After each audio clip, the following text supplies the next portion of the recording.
Pope Francis has pneumonia in both lungs as tests show complex picture, Vatican says.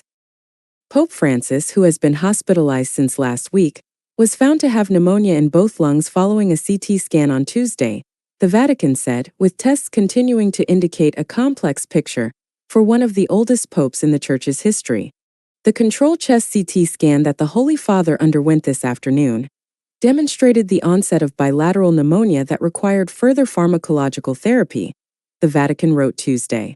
The 88-year-old pontiff, who has long been plagued by a string of lung-related medical struggles, had received the Eucharist in the morning and alternated rest with prayer and reading texts on Tuesday, the Vatican statement said. On Monday, the Vatican said Francis had a polymicrobial infection of his respiratory tract that will require his treatment in hospital to be changed. The results of the tests carried out in recent days and today have demonstrated a polymicrobial infection of the respiratory tract that has led to a further change in therapy, the Vatican said in the Monday statement. All the tests carried out to date are indicative of a complex clinical picture that will require adequate hospitalization. On Tuesday morning, Francis awoke after a peaceful night, ate breakfast and read newspapers, according to Vatican spokesperson Matteo Bruni.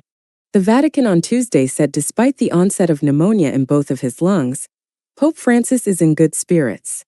He gives thanks for the closeness he feels at this moment and asks, with a grateful heart, that we continue to pray for him, the statement said. Polymicrobial infections are acute and chronic diseases that can be caused by a combination of viruses, bacteria, fungi, and parasites, according to the U.S. National Institutes of Health. Prior to the pneumonia diagnosis, worshippers outside the Vatican expressed concern over the Pope's condition and wished him a steady recovery. We certainly wish for him to get better very quickly, Reverend Tyler Carter, a U.S. priest, told Reuters. He is our father and our shepherd, and so we want his continued health and blessing. Manuel Rossi, a visitor from Milan, northern Italy, said, I am 18 years old, so I have seen few popes in my life, and am very close to him.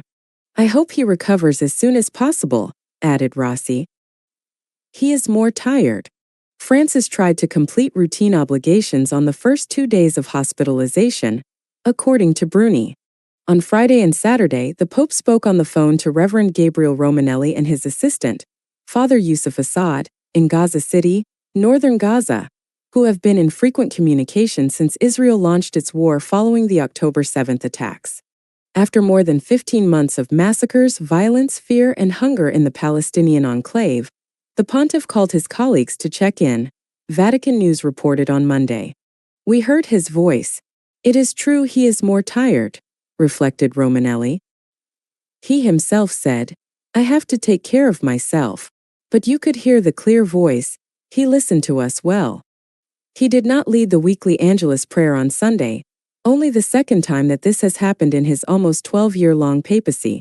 The Pope was checked into a hospital in Rome last week for diagnostic tests relating to a respiratory tract infection, the Vatican added. They later confirmed he was in Agostino Gemelli Polyclinic in the Italian capital. All his public events will be cancelled until Saturday, Bruni said. Doctors had prescribed complete rest for the Pope, who had engaged in an intense round of meetings and public events until his hospitalization. When he was younger, the Argentine leader endured severe pneumonia and had part of one lung removed. More recently, he suffered 2 falls in recent months and has been seen using a wheelchair to help alleviate his restricted mobility. Francis also has diverticulitis, a common condition that can cause the inflammation or infection of the colon. In 2021, he had surgery to remove part of his colon. We hope that the recovery will happen soon, and that he can return to St. Peter's to continue his mission and work, added Romanelli, the priest in Gaza City.